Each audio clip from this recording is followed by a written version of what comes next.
En muchas oportunidades, cuando somos víctimas de un maltrato, de una traición, un daño que nos causó un tercero, siempre escuchamos personas en nuestro entorno que quieren aconsejarnos y tienen buenas intenciones, y es muy común escuchar: pero olvídate de eso, eso ya pasó, perdónalo. Y yo creo que ahí no nos estamos ayudando. ¿Por qué? Porque perdonar no es olvidar. Olvidar es un acto involuntario. Yo no me planifiqué para olvidar dónde dejé el control remoto. Fue algo que simplemente sucedió. Entonces, es importante comprender lo que estamos aconsejando y lo que estamos intentando enseñar. ¿Qué es el perdonar?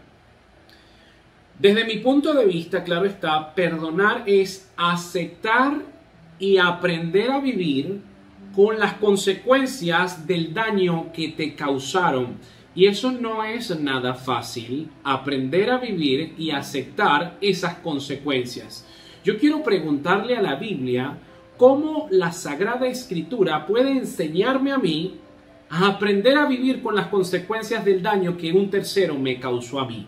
Y perdónanos nuestras deudas, como también nosotros perdonamos a nuestros deudores. Versículo 14. Porque si perdonáis a los hombres sus ofensas, os perdonará también a vosotros vuestro Padre Celestial. Mas si no perdonáis a los hombres sus ofensas, tampoco vuestro Padre os perdonará vuestras ofensas. En esta oración hay 6 peticiones. La única petición más bien que tiene una condición es esta, que tiene que ver con el perdón. Mas si no perdonáis a los hombres, ese sí es una condición. Esta es la única petición, repito, que conlleva a una condición. Cristo está diciendo que Él espera que nosotros reconozcamos ante Dios que nuestro perdón queda condicionado por nuestra propia disposición a perdonar al que nos ha ofendido. ¿Y por qué debemos pedir perdón en cada oración? ¿Por qué nuestro maestro en esta oración modelo permite tener una sección fija de pedirle perdón a Dios? Por la sencilla razón que nuestras ofensas contra Dios son recurrentes, son frecuentes. Los estándares de Dios son tan altos que con el pensamiento le ofendemos, con nuestra vista le ofendemos. El pecado es tan profundo y está tan vinculado a nuestra cotidianidad que si tú te pusieras a contar cuántas veces ofendes a Dios en un día, saldrías alarmado. Juan lo muestra de esta forma: si decimos que no tenemos pecado, nos engañamos a nosotros mismos y la verdad no está en nosotros. Si decimos que no hemos pecado, le hacemos a Él mentiroso y su palabra no está en nosotros. Vamos a digerir esto. ¿Cuántas personas conocemos que dicen: no es que yo soy bueno, no es que yo no le hago daño a nadie, no es que yo me porto bien? No es cierto. Hay pecado dentro de ti. Quítate de ese pedestal, bájate de esa nube, porque no eres un serafín, ni un arcángel, ni un ángel. Eres un ser humano pecador, tú y yo. Todos somos pecadores. Y Pablo está diciendo aquí algo que lo confirma en Gálatas. Hay una ley entre nosotros, y siempre lo explico de una forma jocosa como venezolano. Tenemos un Caracas Magallanes adentro. Nuestra ley en la carne nos lleva a hacer algo que ofende a Dios, mientras que en el espíritu queremos obedecerle. Hay una rivalidad, y en esa rivalidad nosotros diariamente tenemos que pedirle perdón a Dios. Aprender a vivir cuando alguien me hace daño. Con esas consecuencias tengo que aceptarlas y transformarlas en un aprendizaje para mi vida. Y hay un ejemplo bíblico del Antiguo Testamento que quiero sacar a colación. José, imagínate este asunto. Eres vendido por tus hermanos, por envidia. No obstante a esto, tus hermanos le ocasionan el daño del siglo a tu padre, porque tu padre te ama en gran manera. Luego de que eres vendido como esclavo, la cosa empieza a funcionar porque te compran y una mujer sin vergüenza quiere aprovecharse sexualmente de ti, sales corriendo, pero como la mujer es la esposa de tu jefe, ella dice que tú le intentaste violar. Todo esto le sucedió a José. Vas preso para el calabozo. O sea, cuando va funcionando la cosa, para abajo otra vez, todo producto de la envidia de tus hermanos. José tendría razones suficientes para guardarle rencor a sus hermanos. Si eres sincero, indudablemente que sí. Yo me imagino, desde una perspectiva carnal, sabemos que no fue lo que pasó, que si yo estuviese en esa posición, yo estuviese en esa prisión, comiéndome un cable, únicamente pensando en el método como yo podría salir de la prisión, pero no para disfrutar mi libertad, sino para buscar a esos hermanos que me vendieron y hacerle pagar cada una de las ofensas y maltratos que me hicieron. ¿Te identificas? Claro que sí, nos identificamos porque somos viscerales cuando se trata de que me hirieron, de que me ofendieron. Sin embargo, José da un aprendizaje magistral que lo voy a simplificar en una sola frase que se encuentra en Génesis 45:8. José le dice a sus hermanos: así pues, no me enviasteis acá vosotros, sino Dios. Espérate tantito. José le está diciendo a sus hermanos: ustedes no fueron los que me mandaron a prisión. Ustedes no fueron los que me mandaron como esclavos. Ustedes no fueron los que hicieron que yo sufriera esto. Fue Dios que a través de todo este sufrimiento me permitió llegar a ser el segundo al mando en Egipto. El faraón, y luego del faraón Dagnac-Danea, el nombre que le dieron a José cuando fue el segundo al mando. José aprendió y aceptó a vivir con las consecuencias de la traición de sus hermanos, y no solamente esto, sino que consiguió en este dolor, en este proceso de sufrimiento, la bendición de Dios. Es por eso que la Biblia dice: los caminos de Dios son inescrutables. Tú estás engavetado, para hablarte en criollo, en que me hirió, en que me ofendió, en que me traicionó, en que no lo puedo perdonar. Sin darte cuenta, estás desaprovechando una oportunidad para crecer en Dios, en discernimiento, en sabiduría, en iluminación. El perdón es la antesala de esa reflexión. La reflexión te conlleva al discernimiento, el discernimiento al crecimiento. Y todo esto es un proceso a través del cual en la oración tenemos que habitar siempre en un estado de perdón. Ahora, Primera de Juan 1:9 dice: si confesamos nuestros pecados, Él es fiel y justo para perdonarnos los pecados y para limpiarnos de toda maldad. ¿Por qué nos limpia? Porque el rencor, que es pecado, te aleja de Dios. Cuando hay resentimiento en tu corazón, te alejas de Dios. Cuando es que me las va a pagar, esa sensación de querer tomar la justicia por tus propias manos, te aleja de Dios. No lo digo yo, lo dice la Biblia.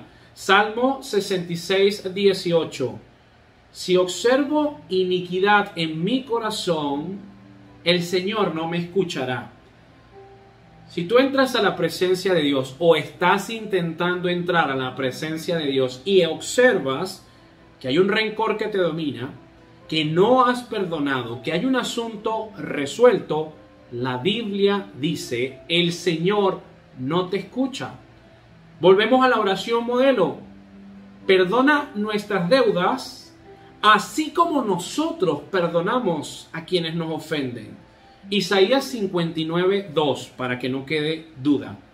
Vuestras iniquidades han hecho separación entre vosotros y vuestro Dios, y vuestros pecados le han hecho esconder su rostro de vosotros para no escuchar. Dios no te escucha. Dios no responde tus oraciones. Sientes que cada día estás en el mismo lugar. Pregunta, ¿a quién no has perdonado?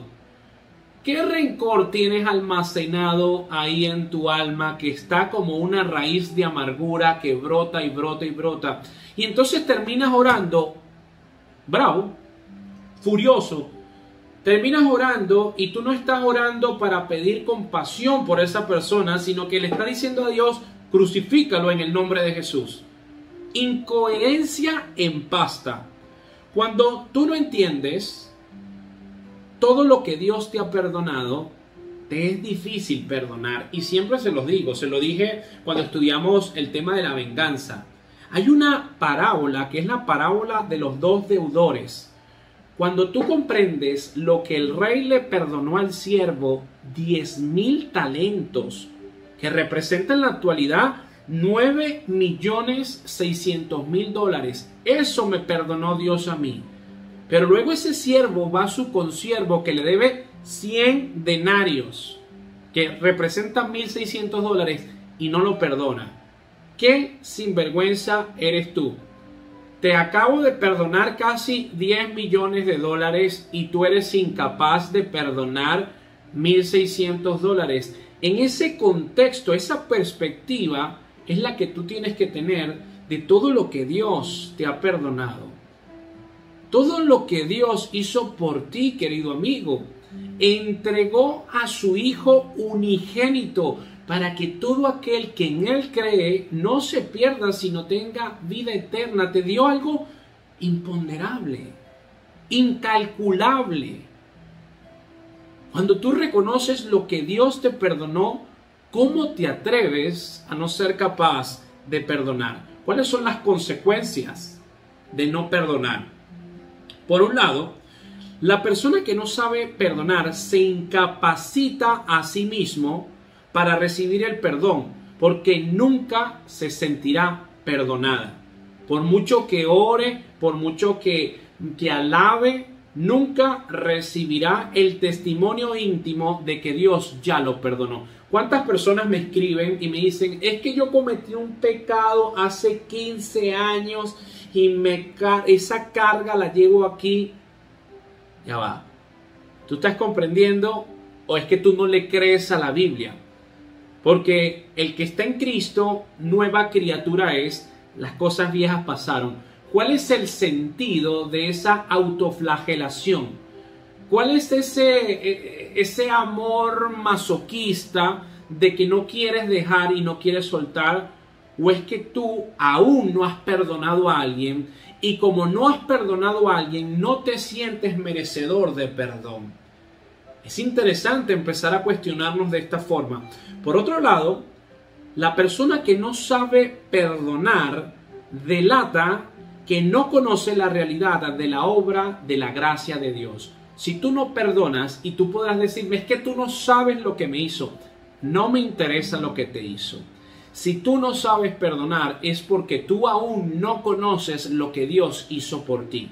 Porque primero tú tienes que saber todo lo que Dios te ha dado para que luego que tú sepas y estés ubicado en espacio y tiempo, puedas comprender que perdonar a ese individuo que te hizo daño no se compara a todo lo que Dios ya te ha perdonado.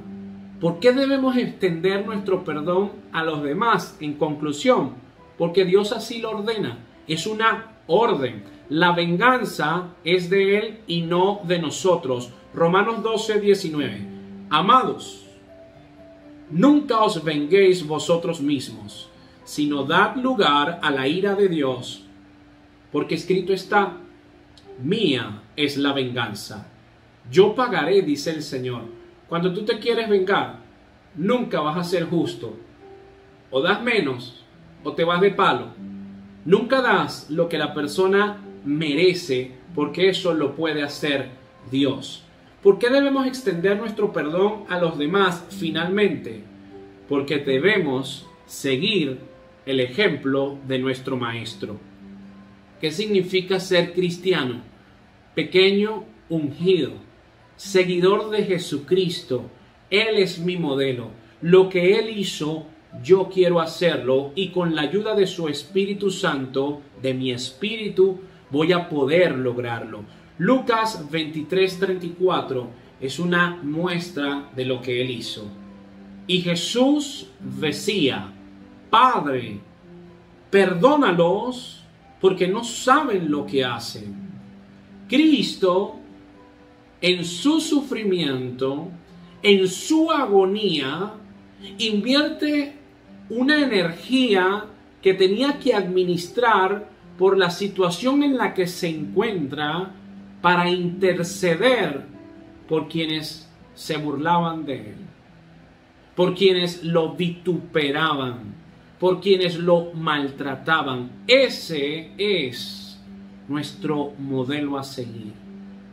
Yo quiero invitarte hoy a que perdones, porque cuando perdones y te des el tiempo de meditar en todo este aprendizaje, llegarás a una conclusión: qué bonito es perdonar.